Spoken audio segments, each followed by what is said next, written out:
ನಮಸ್ಕಾರ, ಕಥಾಲೋಕಕ್ಕೆ ಸ್ವಾಗತ. ಈ ವಿಡಿಯೋದಲ್ಲಿ ನವರಾತ್ರಿಯ ಕೊನೆಯ ದಿನದ ಅಂದರೆ 9ನೇ ದಿನದ ಆರಾಧ್ಯ ದೇವಿಯಾದ ಸಿದ್ಧಿದಾತ್ರಿಯ ಬಗ್ಗೆ ತಿಳಿದುಕೊಳ್ಳೋಣ. ದೇವಿ ಸಿದ್ಧಿದಾತ್ರಿ ಆಧ್ಯಾತ್ಮಿಕ ಆನಂದವನ್ನು ಹುಡುಕುವವರನ್ನು ಆಶೀರ್ವದಿಸುತ್ತಾಳೆ ಎಂಬ ನಂಬಿಕೆ ಇದೆ. ಮಾತೃದೇವತೆಯ ಈ ರೂಪವು ಬಲಗೈಯಲ್ಲಿ ಚಕ್ರವನ್ನು, ಗದೆಯನ್ನು ಹಾಗೂ ಎಡಗೈಯಲ್ಲಿ ಶಂಖವನ್ನು ಮತ್ತು ಕಮಲವನ್ನು ಹಿಡಿದುಕೊಂಡಿದ್ದಾಳೆ. ಸಂಪೂರ್ಣವಾಗಿ ಅರಳಿದ ಕಮಲದ ಮೇಲೆ ಕುಳಿತಿರುವ ಮಾತೃದೇವಿಯ ಈ ಅವತಾರವನ್ನು ನಿರಾಕಾರ ಆದಿಶಕ್ತಿ ಎಂದು ಉಲ್ಲೇಖಿಸಿದ್ದಾರೆ. ಈಕೆಯನ್ನು ಶಿವನೂ ಸಹ ಪೂಜಿಸುತ್ತಾನೆ ಎಂಬ ನಂಬಿಕೆ ಇದೆ.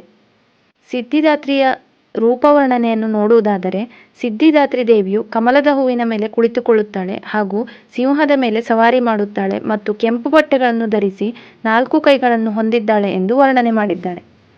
ಅವಳು ತನ್ನ ಭಕ್ತರಿಗೆ ಎಲ್ಲ ರೀತಿಯ ಸಿದ್ಧಿಗಳನ್ನು ನೀಡುವವಳಾಗಿದ್ದು, ಆದ್ದರಿಂದ ಅವಳನ್ನು ಸಿದ್ಧಿದಾತ್ರಿ ದೇವಿ ಎಂದು ಕರೆಯಲಾಗುತ್ತದೆ.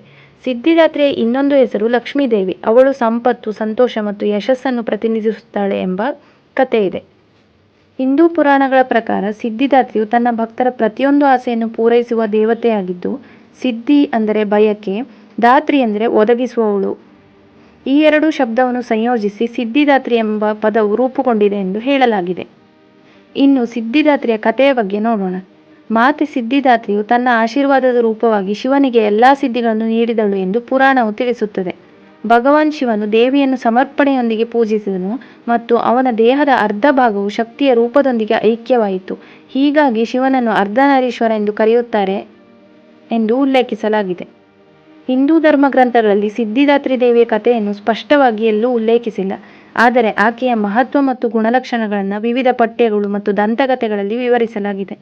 ಪುರಾಣದ ಪ್ರಕಾರ ಎಮ್ಮೆ ರಾಕ್ಷಸನಾದ ಮಹಿಷಾಸುರನನ್ನು ದುರ್ಗಾದೇವಿಯು ತನ್ನ ಮಹಿಷಾಸುರಮರ್ದಿನಿ ರೂಪದಲ್ಲಿ ವಧಿಸಿದ ನಂತರ ದೇವರುಗಳೆಲ್ಲ ಬಂದು ತಮ್ಮ ಮೆಚ್ಚುಗೆ ಮತ್ತು ಕೃತಜ್ಞತೆಯನ್ನು ಸಲ್ಲಿಸಿ ದೇವಿಯನ್ನು ಹೊಗಳಿದರು ಮತ್ತು ತಮ್ಮ ದೈವಿಕ ಶಕ್ತಿಗಳನ್ನು ಮತ್ತು ಆಯುಧಗಳನ್ನು ಅವಳಿಗೆ ಸಮರ್ಪಿಸಿ ಅವಳನ್ನು ದೇವತೆಗಳ ಎಲ್ಲ ಶಕ್ತಿಗಳ ಸಾಕಾರವಾಗಿ ಪರಿವರ್ತಿಸಿದ್ರಂತೆ. ಈ ಎಲ್ಲ ದೇವರುಗಳ ಸಂಯೋಜಿತ ಶಕ್ತಿಯು ಸಿದ್ಧಿದಾತ್ರಿ ದೇವಿಯನ್ನು ಹುಟ್ಟುಹಾಕಿತು ಎಂಬ ಕಥೆ ಇದೆ.